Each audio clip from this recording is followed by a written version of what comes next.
How you doing, you Hoops Nation? It's Kurt Forsyth coming to you from Florham Park, New Jersey. Recap of Week 7. Important games tonight. A couple of losses last week really tightened the standings. So tonight was a very good overall night of basketball. First game was Monstars versus Disrespected. Both teams started off a little shorthanded, 4 players. It was a tight game at first. Disrespected. It seemed like they were coming out to make another statement tonight, but unfortunately, Monstars, just got on a roll. They just started to run away with the game. Really, I mean, started making shots, rebounds, couple of passes. I mean, there were a couple of instances where like Dave and Wayne would grab rebounds on the defensive end and then just drive straight to the basket, uncontested layup. Disrespected. I mean, they just seemed a little discombobulated. It seemed at times they were a little confused. I mean, the game just seemed to be moving a little too quick for them.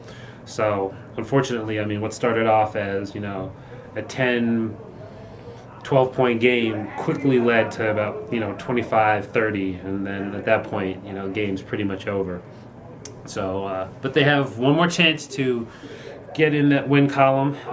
You never know. See what could happen in the last game of the season.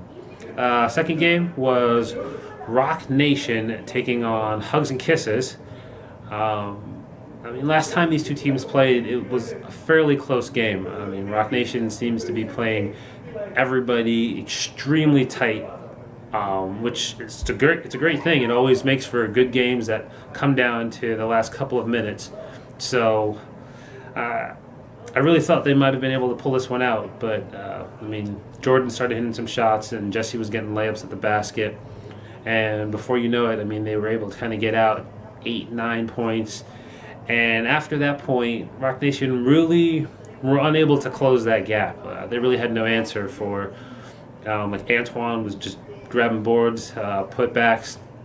It was a pretty exciting game. Score doesn't really indicate how close the game really was.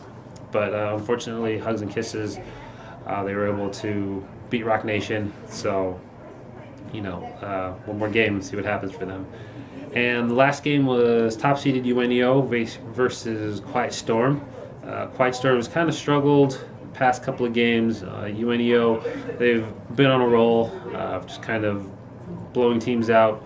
They've had one or two close games. But for the most part, they've just been pretty much head and shoulders above everybody else. But tonight, Quiet Storm really seemed to get in there and dig down, and the physicality of the game just kind of shifted towards Quiet Storm's favor. I don't know. Playoffs are always a different animal. This is the second time these teams met for the season. So, top 2 teams get byes first week, and we'll see what happens from there. So everybody play hard. One more game. Playoffs right around the corner. Make it all count. Catch you guys later.